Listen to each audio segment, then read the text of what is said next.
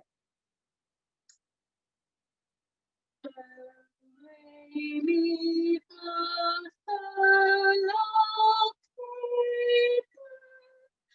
Ti, la, sol, fa, mi, re, do. Okay, now we're going to do it, and you're on your own. You're just listening to the piano. So ignore me, listen to the piano.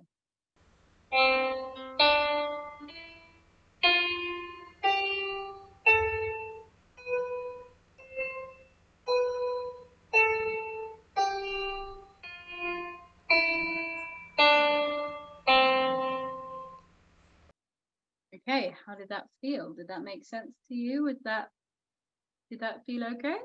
Now, as we progress over the next few weeks, I'm going to make those more complex, because next week we're going to be looking at how to practice a song. And one of the most important things about practicing a song is being able to recognize the sound that you're meant to be making and the sound that you are making. So if you watched the Types of Voice episode, I believe, there's a notation where it says, please ignore me and listen to the piano, because I had pitched up. So by that, I mean, instead of singing do, do, do, do, what I was actually singing was probably me. So I started, and that's not what you needed to sing. I was completely out of the ballpark, but I'd recorded it and it was too late. So, but being conscious of the sound that you're hearing and the sound that you're making, because most of us, our voice sounds different in our head. That's why when we hear it recorded, it sounds wrong, because we're hearing it reverberated through bone, basically, not through airwaves. So we have to learn to match the sensation while we're singing, the thing we're hearing, and the sounds from outside.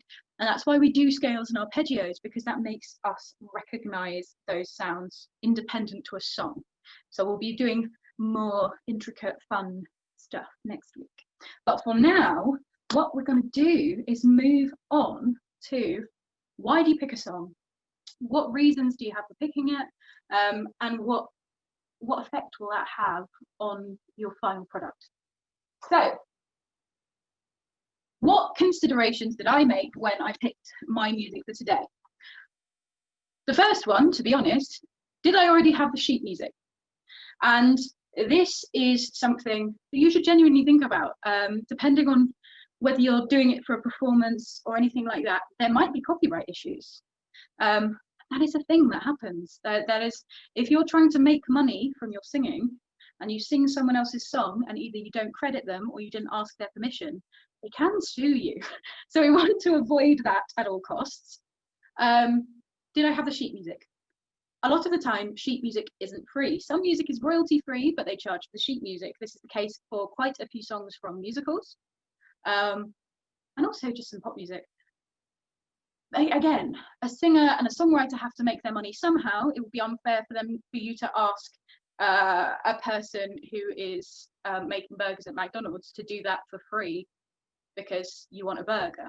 Like, they get paid. Doesn't matter what you want.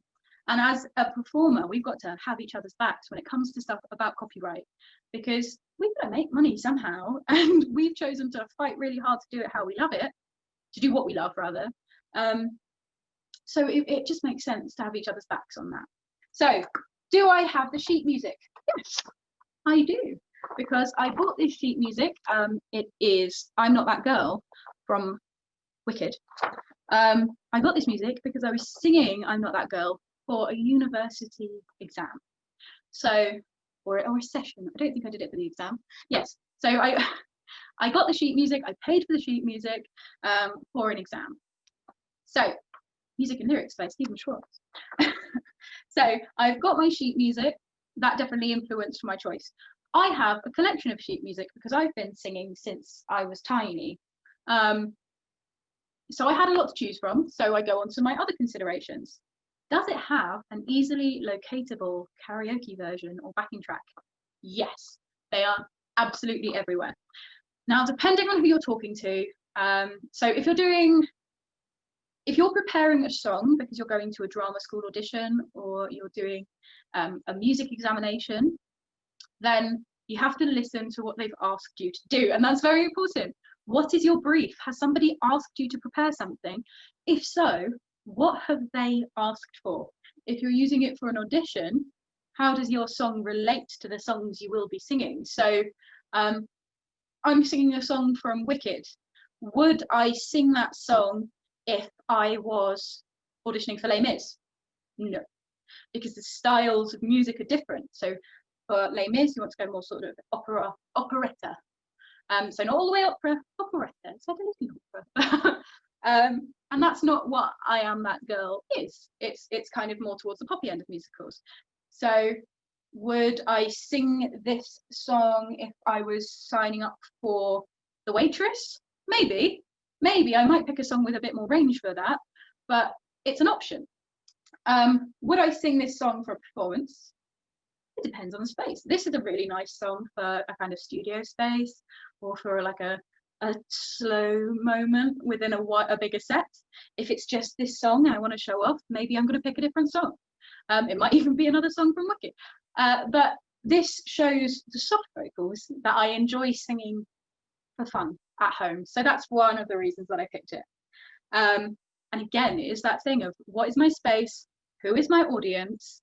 Am I performing to an indie rock crowd? I'm not going to pick a song from a musical. It's that sort of thought process before we even think about what is the song like. Moving on to that, is the song in your range? Is it comfortable? So if you find the lowest note in the song, if we look here, so we know that middle C would be on this line. So I have middle C, then B, then A, then D, no, G in that gap. And then, oh, I've lost myself, lost track. Let's grab a piece of paper. So, pen would be helpful. Right. So, we know our middle C is on this ledger line. And then, so in my sheet music, I have the ledger line that middle C is on. I have another one under that, and another one under that. And then this note is under that bottom ledger line. So if we're working on the spaces, oh, how did I know that was middle C? We have our little friend, the treble clef. So if you watched the language of music, you know that our treble clef The ledger line just underneath the treble clef, that loose floating one, is always a middle C. It doesn't change. The notes on the lines in a treble will always be the same. The notes under the lines will always be the same. So now I've said that. So we've got our middle C. Now we're going for the one under. Now we're going for the one under there. So but it's only one note in the song. So this song is mainly kind of further up. So let's find the highest note in the song. The highest note in the song. Oh, I don't actually know what that would be. So many options.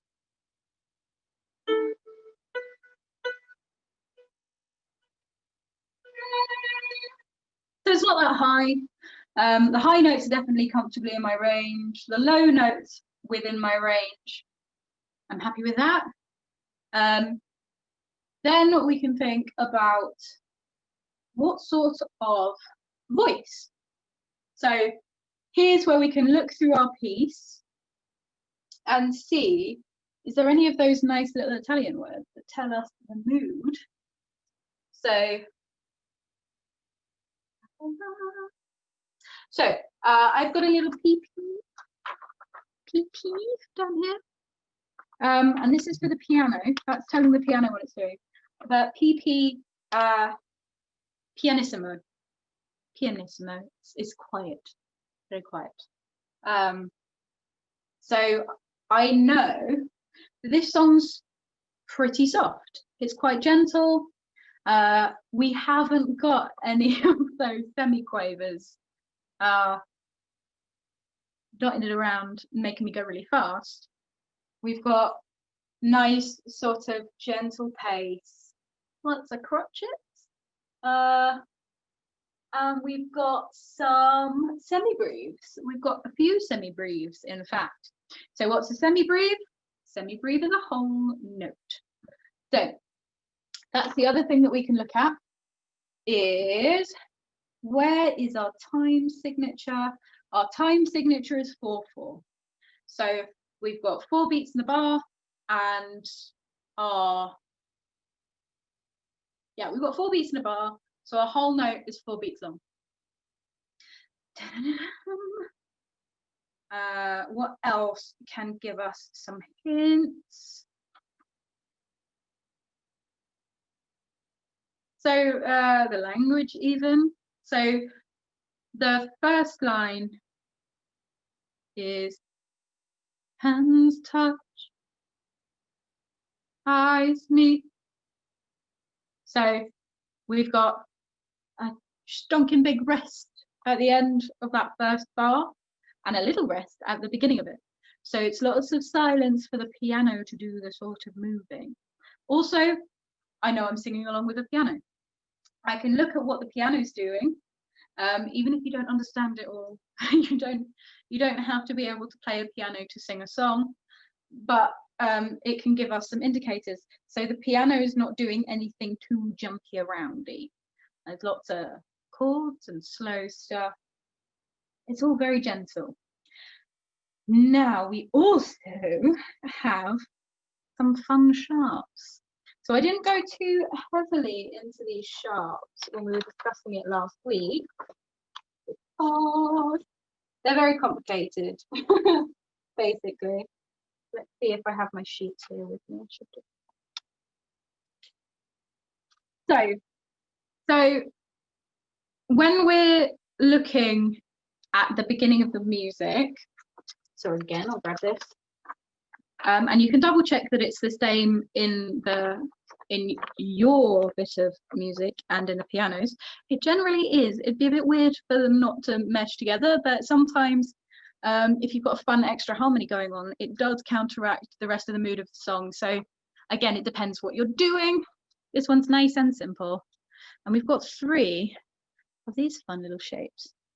Who are these fun little shapes? Well,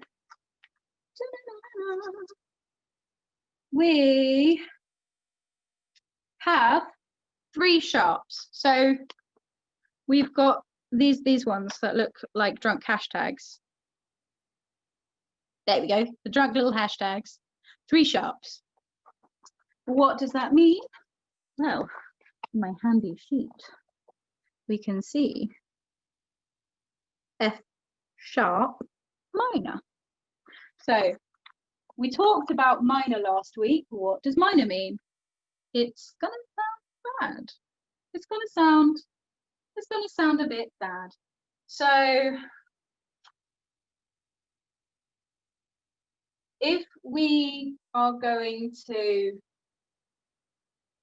shift any notes, we know we're shifting up because we've got those sharps at the beginning of the text. A sharp raises the pitch by one semitone. So we know that for our minor, we're going upwards, not downwards. So we want, instead of, it's half a tone, but it's enough that it is recognizable. So the other thing to look out for when we're looking at this, when we're learning our song, is do we have any of those signs that look like sharp? So the drunk hashtag, that's sharp. And the wonky B is the flat. Sharps go up half a tone, flats go down half a tone. And if we have, which I don't think we do in this song. Oh, we do. They just wanted to give me an example. Right. So here we've got another strange focus, strange little symbol. So this isn't our hashtag or our this isn't our hashtag or our wonky B. It is a fun new thing, which I don't think I told you about. It's the sign for natural. So if at the beginning of your line you have, so we've got 3 sharps, so it should be sharp. But if you get one of those natural signs, it means that you play it the normal note. You don't go up or down a semitone, you play the normal one. And that is only if it has that natural sign on it, if you are singing in, what did I say we were doing? F minor. So we know that our F minor is kind of highlighted across the whole song, but occasionally we have one of those naturalizing sounds, or we have a flat, and that changes the mood of the song. So why is this important to know? Depending on why you're learning the song, you might be learning it to learn how to sing, in which case your tutor is probably expecting you to be able to say, oh yes, that's that, this is this. But that's not the only reason we do it. It means that you can take it to a piano or something like that and know what it's meant to sound like. So we don't, some people are very lucky and they have perfect pitch. It is a thing that exists out there in the world. There is people that can hear something, know what it is, sing it exactly the same. Most of us have to practice. So we need to know what it looks like so that we can work out for ourselves. Obviously, not everyone has a keyboard or a piano at home. I would advise that you get, there's loads of free apps online for pianos. You can get them on your computer even. Play around, listen to those notes, have a look, because it does make such a difference when you separate it out from the music. The way I have always learned music was I would listen to the song sung by somebody else, then I'd listen to the backing track, and then I'd try and put what I'd heard onto what had happened. And it made me an amazing harmonizer because I was completely ignoring the actual tune. Like if you'd written out the notes that I was singing compared to the notes that were planned originally, it sounds nice with the backing track, but it doesn't necessarily match. And if you're in a show and you've got other people working with you to harmonize or do anything like that, if you've got backing singers, if you just want to be consistent about your singing, that's not necessarily the most practical way to learn a song. I'm very late to the game on this approach, but you know, we've all got to go somewhere. So we've thought about majors and minors. We've thought about time signatures. So I've picked a nice, slow, gentle minor song because I like how it sounds. It's pretty. And now we come to the question, to listen or not to listen. And again, that story kind of illustrates you can listen to a song and sing along with a song and not actually be singing what the song is singing. It's really easy to get really close but not exact, which is not ideal in a lot of situations. But if you've never heard the song before and you don't have a piano, or you're not confident in trying to change those sounds from the piano into your voice, maybe it would help to go and have a listen to the song first. And I must admit that even though I'm coming to this more theoretically these days, I still listen a lot, and I will listen to a lot of different versions of it, because the other thing is, if you listen to one version, for example, the Idina Menzel version of this song that is on Spotify, I've heard it a billion times. And it's very easy to be influenced by someone else's performance of it. So maybe the more natural, especially if you're doing musicals, the more natural emotional track for you would have a harsher sound somewhere, or a snatched breath, or maybe it would be softer or louder. Or if it's not on the sheet music, you can kind of make your own mind up. So the length of the notes you get told, the pitch of the notes you get told, but you don't always get that sort of emotional guidance, I guess. So that's something to think about, because it might help you, it might hinder you, and it depends who you are, and it depends how you learn. So to listen or not to listen, kind of up to you. The other one is backing track or not to backing track.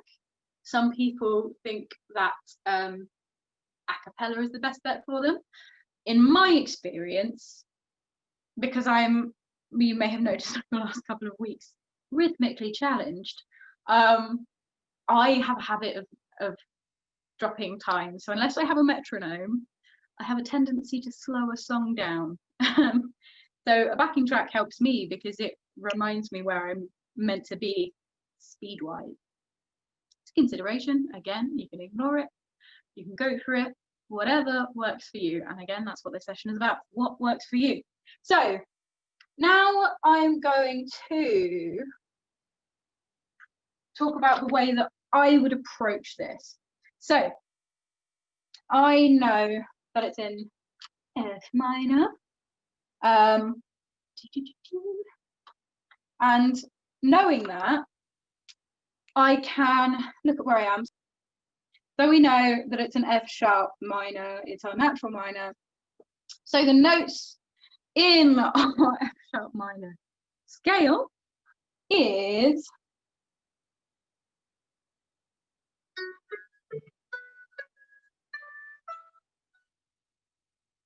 so that's what it should look like. So those are the notes that we're going to find in our F sharp minor, and they are F sharp, G sharp, A, no, that's not right. F sharp, G sharp, A, B, C sharp, D, E, F sharp. Knowing that now, we're going to look again at that first section. So we know that if we've got an E in the sharps,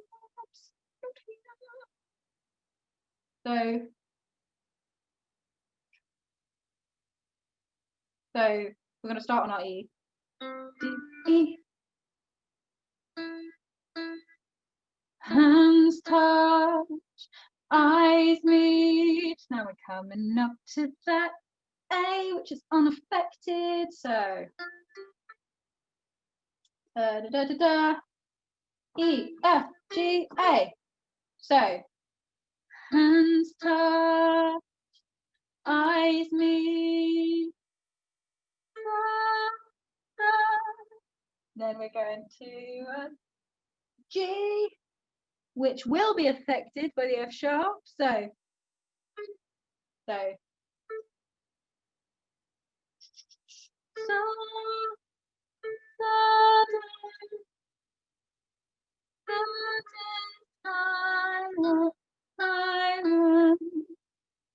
okay. Let's try that again, shall we?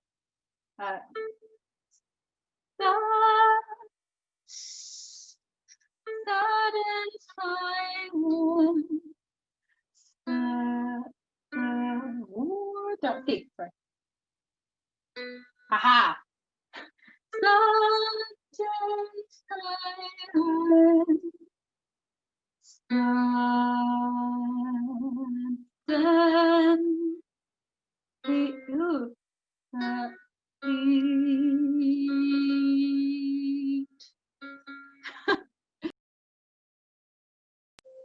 And because we are, because we're looking at our F sharp minor scale, our G is going to be a G sharp. So maybe it would help to write that in. The next note, A, B, C, D, E, F. Next note is an F. And because of this, it will also be sharp. Okay. And then we've got one of those nice wee things. And then our final note on that phrase goes back to our E. So there we are. So we've got our notes.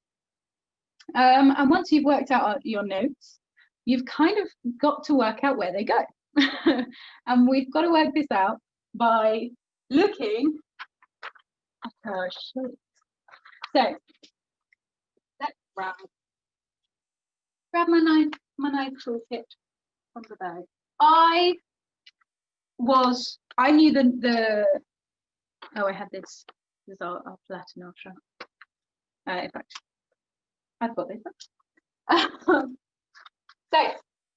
So I was already playing a bit at a time because I've heard the song so many times before. But if we just look at that first phrase again, so we've got hands touch, eyes meet, E, F, G, F. So,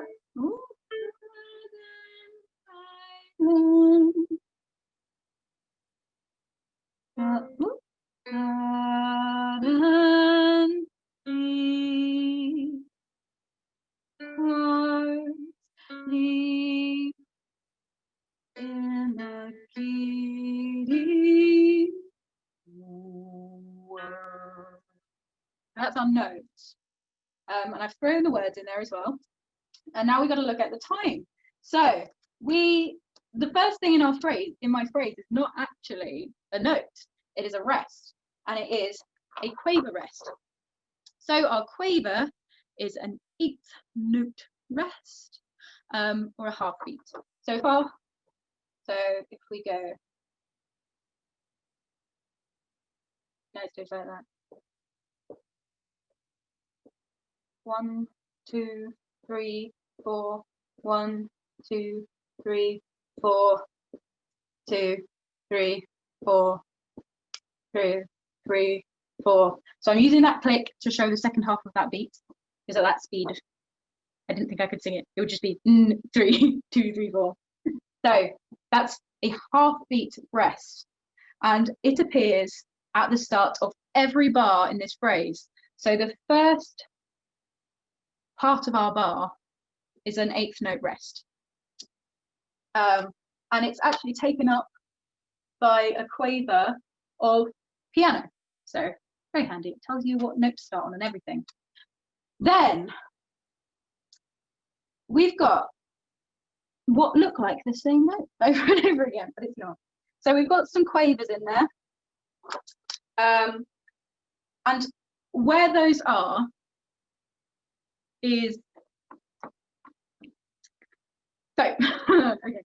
We've had our half note rest. So silence or a breath. They also gives you an opportunity to go. That's also how you can take that time. So it goes half note rest.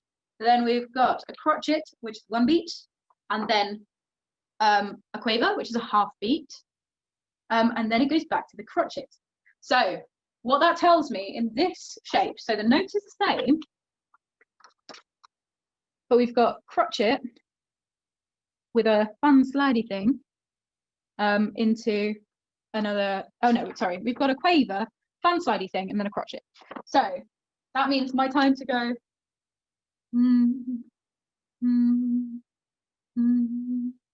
So I've got a note and I've got a beat and a half to do that fun slide bit.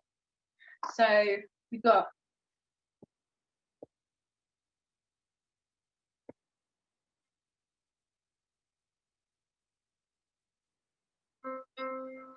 so we won't sing it like that, there's no gap, but 2, 4, 1, 2, 3, 4, 1, 2, 3, oh.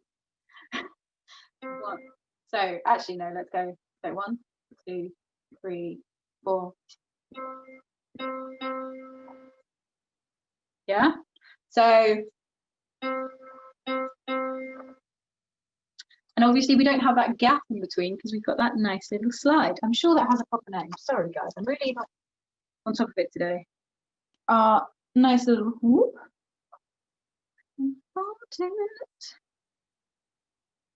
Let's spot it. Yes.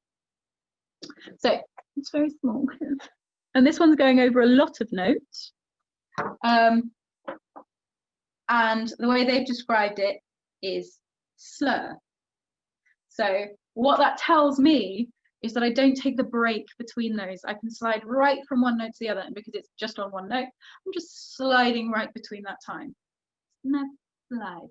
And I can do whatever I want with that slide. I probably won't be going up and down because if it wanted me to do that, it would probably have done. It looks like a really bad set of stairs. But yeah, no, let's focus on what we do have. We have a slur between those notes. So we've got hands touch, hands touch, hands touch. So I've got that.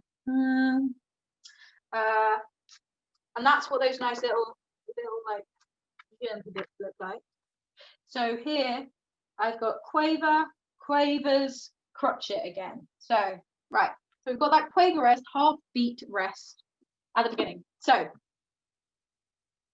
hands touch, eyes meet, sudden silence, suddenly. So we've got that slur goes from a quaver to a crotchet. So that gives us a whole 3 beats. Right. Let's try that last bit again.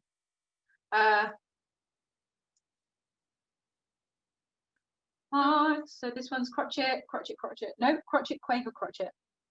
So 3 again. In fact, it is a dotted crotchet. So that's beat and a half. So we've essentially got 2 beats there. And the reason that they've written it like that is because it's got that slur again. So they're encouraging you to slide between. So heart, sleep, heart, sleep. And then this one is, in fact, all the way down to those semi-quavers. So it's half a quaver, so it's a quarter of a beat. So we're going. Oops, nope, we're not doing that. Heart, sleep. Ooh, no, not that either. No. In a good D,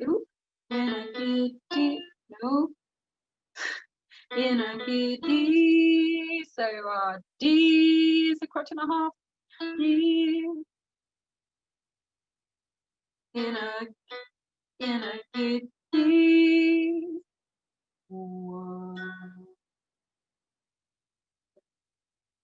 Minim, so that's 3. So this bit's the trickiest bit we've done timing wise so far.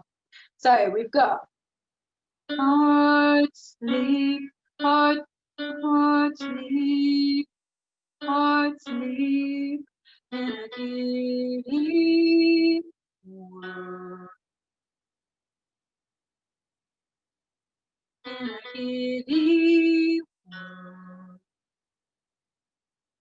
And then just to finish off the phrase, let's finish. So if we're thinking about structure that we talked about last week, so choruses, bridges, blah, blah, blah, blah. So this is our entrance is our verse. And our chorus essentially is this next section. So we've got an E, and because we're on an F sharp, you can probably say it for me at this point, our E is not affected. Then we've got our D, which is also not affected. Then E. So our A also not affected.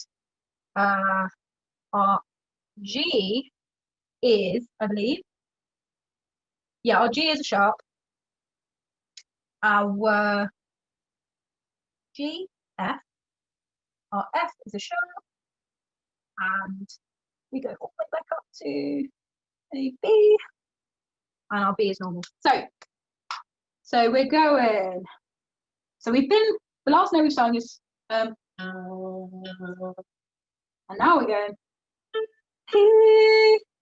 He could be. Okay. So I've made such a mess, guys. He could be, he could be a boy, but I'm, so I've got quaver, but I'm not. But I'm not.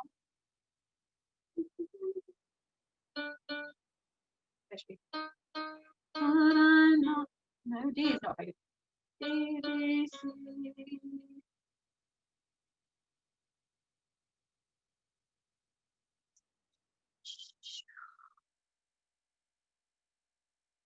Right, it's another A. My brain's not working. Okay. Let's write them in. C, C, D. I'm making sure that we're writing in the sharp sign if we're trying to think about it that way. So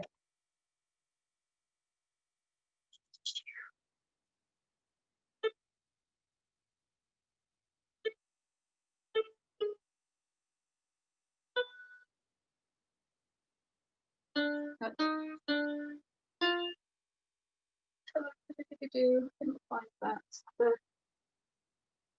E.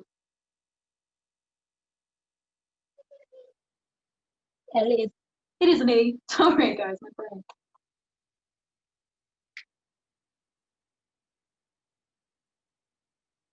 Okay, let's try that again. So, right. So we've got quavers, quaver, crotchet, quaver, semi-breve, quaver, quavers, crotchet. Nope. Quaver, quavers, quaver, crotchet, whole note, semi-breve. Right, so let's try that again. So we're going. We could be boy, but I'm not a girl.